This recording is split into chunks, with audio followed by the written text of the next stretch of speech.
You're listening to Kerry Lutz's Financial Survival Network, where you get valuable information you just can't find anywhere else. To thrive in today's trying times, you need the Financial Survival Network, now more than ever. Go to financialsurvivalnetwork.com and get your free newsletter and gift. Financial Survival Network, now more than ever. And welcome. You are listening to the Financial Survival Network. I'm Kerry Lutz. It is 1/24/22.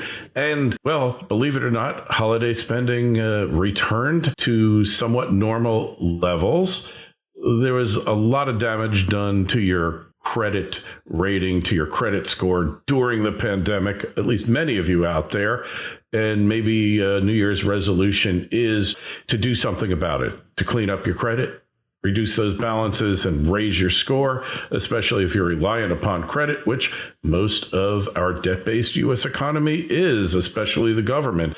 Well, expert in credit from BetterQualified.com, Paul Oster, hasn't been on the show in a while, but it's great to have you back, Paul. So what's your take on what happened during the holidays? Well, this, unfortunately, Kerry, this is the holiday hangover that is not as a result of having too much cheer. It looked like close to 50% of adults that actually had a credit card debt increased those balances, not just over the holidays, but at the very start of the pandemic. And what this does is you mentioned it just leads to lower credit scores. You have to understand that a big part of your credit score, it's called your utilization ratio. That's the difference between your credit card balances and your credit limits. And as soon as you go over 30%, your scores start to come down. So unfortunately, people are now experiencing this hangover. The number one, you mentioned New Year's resolution, the number one priority for every single person should be the elimination of their credit card debt. Sometimes I see people shake their head, they throw their hands in the air and they say, Paul, there's just no way I can do it. But when you actually put, the pen to the paper, or you use a spreadsheet, or you do any type of calculations from your household budget, and you start to eliminate subscriptions, Spotify, Netflix, Sirius Radio, eliminate subscriptions immediately. You're so cruel. You're cruel. Yeah, and I'm not saying that it has to be a lifetime punishment, right? But I'm saying if you focused on it for 12 months, 18 months, 2 years, let's face it, we're all basically on fixed income. And we have to figure out, where is this money going to come from that I'm going to use to pay down my debt? So you have to find these hidden drains that are sucking your money. Convenience stores, there's a reason why they're called that. Don't stop at a Wawa, a Quick Check, a 7-Eleven. Don't stop at one for a year, and you'll see the savings start to add up. You take whatever money that you are saving and you apply it to your credit card debt. All right, Paul, you're starting to get me worried here. Next thing, you're going to be telling me not to go to Starbucks anymore. Well, every $4 cup of coffee, so you got to think about it like this. It's like the greatest return on your investment. If your credit card interest rate is 17, 20, 29%, every dollar that you pay down that credit card debt, it's like getting a 27%, 29% return on your money, because it's not costing you to carry that dollar another 30 days. So to find the money as soon as possible and apply it to your credit card debt. If it means eliminating Starbucks and these fast food convenience store stops, then do it. And I'm not saying you have to do it for the rest of your life. I'm saying you have to do it until you're out of credit card debt. Honestly, though, look, if you really did do it for the rest of your life and you got smart about your finances, like I have this thing, America is oversubscribed. All these guys want to do is get you to opt in, and then it just charges your credit card, jing, jing, jing, every month without fail. Yes. So there are actually services that can go through all your credit card bills and identify all your subscriptions and flag them for you. So then you can say, all right, we don't need that one anymore. Get rid of it. And you might see that you're spending a couple $100s a month, maybe $100, $200 a month on useless subscriptions. Like it used to be, we had magazine subscriptions, but if you're still subscribing to various media outlets, most of it's available on the web for free. Why would you bother doing that? No, exactly.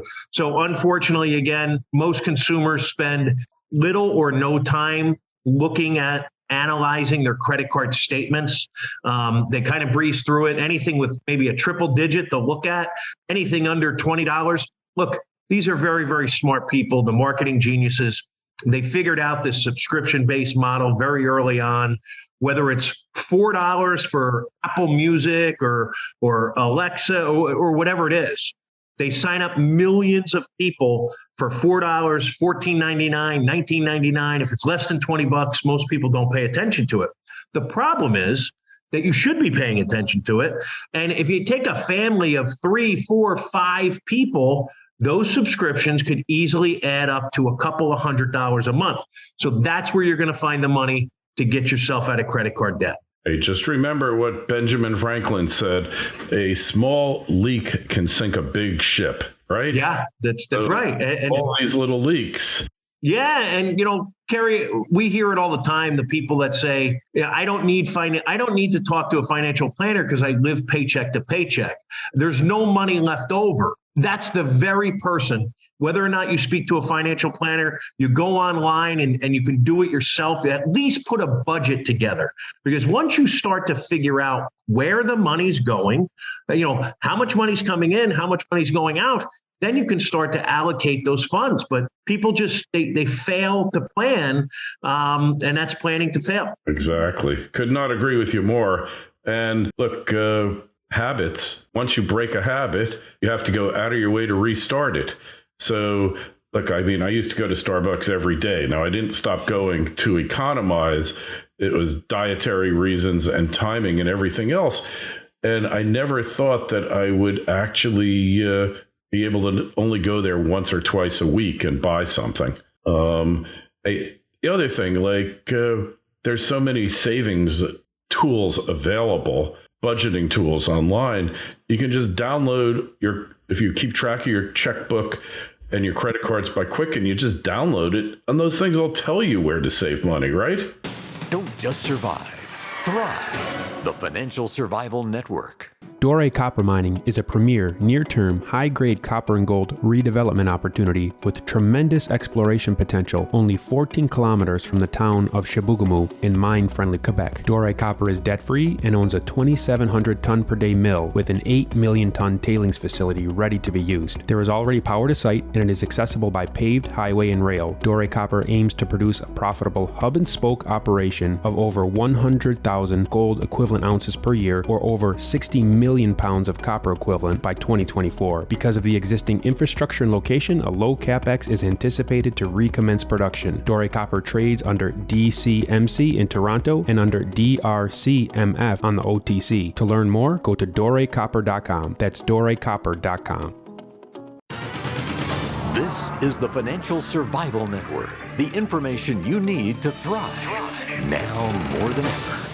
That's right. That's right. So I'd like to say that at this point in time with technology, especially for the people that embrace technology, there is no excuse here. You can literally do this on your phone. Instead of spending 20 minutes on Facebook, spend 20 minutes on one of these free budgeting tool apps and figure out how to start saving money so you can get out of debt.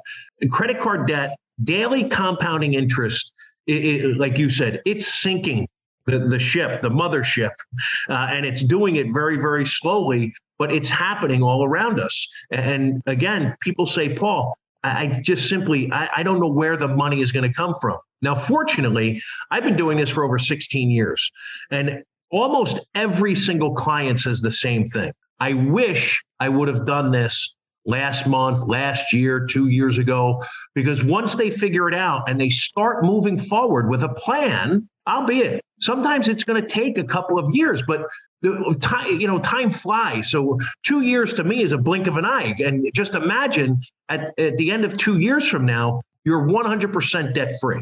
Yeah. I mean, it's really powerful stuff. Yeah. And part of it is like restraining yourself from making these useless purchases. Like, how much do you spend on Amazon a year for crap that you don't need? I mean, the average. That's right. I remember. That's right. Well, listen, we all, there were people talking about consumers that had primnesia because during the pandemic, they're sitting at home, and instead of figuring out ways to save money, they're shopping online or on Amazon. And then the doorbell rings and they look outside and they say, I forgot what I ordered. You didn't need that. That was something that was an impulsive buy. It was something that you wanted. And again, it comes down to figuring out what you need versus what you want and what you can afford. If you can't pay it off in less than 3 months, it has to wait, unless it's going to have an impact on your family's health, well-being, safety, shelter. Don't do it. Simply just don't do it. Like you said, it comes down to discipline. But the reality is, these are the things that are hurting us the most. And your credit score is either going to cost or save you money every single month. The reality is we live in this, credit-driven world. So we all, you need a mortgage or you're going to pay rent. Let's not forget, if you have a lower FICO score and a lower credit score, you're going to pay that much more in security deposit. Not just for the landlord, the property manager, utilities. They will look at your credit score. And if it's not, where it should be, you're going to pay hefty security deposits. So that credit score is going to cost or save you money every single month on the things that we actually need, whether it's financing an automobile, insurance. Here, in most places, if you go from excellent credit to poor credit, you could be paying close to double the insurance premiums for the same exact coverage. Right. Now, I don't agree with it. People argue with me all the time. What does my credit score have to do with my auto insurance? What does my credit score have to do with my homeowner's insurance? I say, listen, I don't agree with it. But once they figured out the correlation between credit scores and insurance, there was no stopping them. They lobbied and they were able to pass the law. They don't call it a credit score. They call it an insurance score. It's the same darn thing. So look at your credit as soon as possible. It's just like the household budget. If you don't know what you're fighting, it's impossible to win the battle. So get a copy of a credit report, look at it, analyze it, figure out how to make it better. If credit card debt is the thing that's crushing you, figure out how to get out of credit card debt. If it was old late payments or collections, there are ways to figure that out also. So start with a good credit analysis, figure out how to move forward. If credit card debt is the problem, we can help you try and get out of credit card debt, but you have to be willing to participate. There are no magic potions. There's nothing that's going to happen overnight. This will take time, but it's simply the best thing that you can do for yourself and your family. Hey, people are always looking, Paul, how do I make more money? How do I increase my income? And it always comes down to you got two choices. You can raise the bridge or you can lower the river. That's and right. Paying off your debt is like lowering the river. So, Paul, we want to find out more about you, connect with you on the web. How do we do that? Just simply go to betterqualified.com. You can fill out a quick thing. We'll send you a text message. If you don't want to talk to anybody and you just want a link, we have our own household budgeting tool. We have all of these things that we can just give to you for free. If you want to try and do it yourself, that's great. It's not a problem. We'll at least try and help you make the right decision and start you off on the right foot. All right. And that could be the best resolution that you do for the coming year, giving Paul a call, connecting with him, getting the budgeting tools, take control of your finances. And believe me, in 10 years, you won't even recognize where you are. Done it myself, Paul. It's great to talk to you again. Any questions for Paul, you can always shoot me an email, kl@kerrylutz.com. Don't forget, go over to Financial Survival Network, get a free newsletter, get it weekly. Paul, we'll talk to you again real soon. Thanks so much for stopping by. Thanks for having me back on, Kerry. Stay safe. Thanks for listening to Kerry Lutz's Financial Survival Network, your solution to today's trying times. For the latest, go to financialsurvivalnetwork.com. Financial Survival Network, now more than ever.